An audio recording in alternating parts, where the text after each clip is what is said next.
ये भी तो उठेगा, लेकिन सवाल ये भी तो उठेगा आभा जी कि जिन पड़ोसियों को ये पता ही नहीं चला कि मई 18 को श्रद्धा को मार दिया गया, उन्होंने ना कभी आजकल के बड़े शहरों में कौन पूछ रहा है कि कौन साथ के घर में रह रहा है नहीं रह रहा है, तो सबसे पहले लास्ट सीन थ्योरी पर कितना विश्वास और कौन सामने आएगा? कोई सामने आया नहीं 2 महीने से।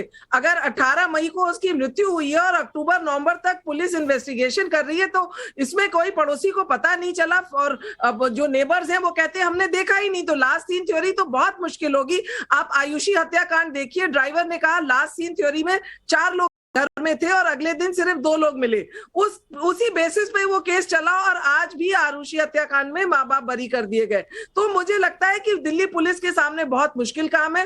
मुंबई पुलिस, दिल्ली पुलिस अगर शुरू से साथ में काम कर रहे होते, जब पहली बार मुंबई पुलिस ने आफ्ताब को बुलाया तभी दिल्ली पुलिस से क्यों नहीं कहा इस पर नजर रखो? 1 महीने का समय आपने दे दिया कि उसने मोबाइल भेज दिया, उसने बाकी एविडेंसेस डिस्ट्रॉय कर दिए।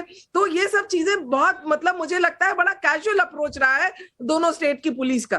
बिल्कुल। और मैं रिजवान अहमद साहब आपसे पूछना चाहती हूँ, रिजवान अहमद, आफ्ताब के हाथ पर फेथ और होप लिखा हुआ था, इसका क्या मतलब है? दूसरी तरफ उज्जवल निगम साहब कह रहे हैं कि बहुत ठंडे दिमाग से सोचा समझा गया था।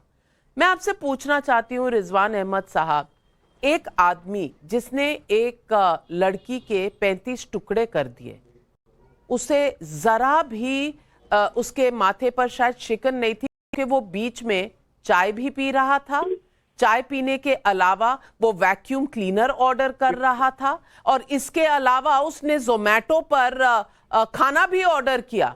एक तरफ 10 घंटे लगाकर एक बॉडी को काटा, फ्रिज लिया, फ्रिज में डाला, उसके साथ नेटफ्लिक्स देख रहा है वो, और जोमेटो पर खाने का सामान ऑर्डर कर रहा है, चाय पी रहा है। ये सोची समझी साजिश है, या जिस तरह से तौकीर रजा साहब कह रहे हैं कि ये मानसिक स्थिति उसकी देखनी पड़ेगी? आप क्या समझते? जी जी, शुक्रिया। जय हिंद, वंदे मातरम। जितना भी सुनने को मिल रहा है उससे एक चीज मोटी मोटी सामने निकल के आ रही है, जैसे होता है कॉस्मोस में, मेट्रोज में। This girl was living a life of seclusion, isolation. ऐसा लगता है इस लड़की ने अपने को सोसाइटी से विड्रॉ कर रखा था। इस मारे इसके इन्वेस्टिगेशन में, इसकी रिपोर्टिंग में मुझे ये लगता है इतना डिले हुआ है। और क्योंकि 4 महीने बीत गए हैं, लास्ट सीन का अपना एक इंपॉर्टेंस होती है, स्पेशली सर्कमस्टांशियल एविडेंस में। आरुषि में नहीं थी, लेकिन नीतीश कटारा का जो इन्वेस्टिगेशन हुआ था, उज्जवल साहब जानते होंगे, वो पूरा लास्ट सीन से ही शुरू हुआ था, लास्ट सीन थ्योरी से। इसमें 2 चीजें मिलनी, नाविका जी, एज अ क्रिमिनल लॉयर, बहुत छोटा लॉयर हूं, हाई कोर्ट सुप्रीम कोर्ट तो जाता नहीं हूं, 2 चीजें बहुत इंपॉर्टेंट हैं। उसने नेटफ्लिक्स देखा, उसने पानी कितना खर्च किया, उसने वैक्यूम क्लीनर ऑर्डर किया। At the end of the day इनके सिग्निफिकेंस नहीं है। At the end of the day significance सिर्फ 2 चीजों को जोड़ना पड़ेगा।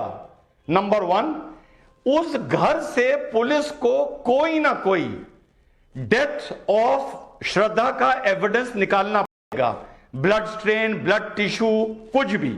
नंबर 1। नंबर 2, उस डीएनए को जो जंगल से रिकवर हो रहे हैं चीजें, उसमें अगर एक piece, 1 single piece of bone, अब तो बोन ही कहेंगे, अगर मैच कर जाती है, then the case will become very strong. अगर घर में यह स्टैब्लिश ही नहीं हो पाता कि यहां पर एक औरत की हत्या हुई है, एक आदमी की हत्या हुई है, कुछ होमोसाइड हुआ है, देन आगे जाके, अभी तो रेटोरिक में लगता है बहुत कुछ है, पुलिस वाटर टाइट केस खड़ा करती है। 5 साल बाद जो डिफेंस के लॉयर्स होते हैं उनकी धज्जियां उड़ा देते हैं। That is the truth of the matter. और बहुत से केस हैं। मैं आपको एक केस बताऊं, बहुत पुराना है, आपको पता होगा, Syed Modi the international player का कत्ल होता है। सीबीआई ये स्टैब्लिश कर देती है कि there was a extramarital connection, किसी का नाम नहीं लूंगा। जेठ मलानी साहब कोर्ट में कहते हैं yes there was a connection, so what, and end में क्या हुआ, यू नो इट, कुछ नहीं हुआ।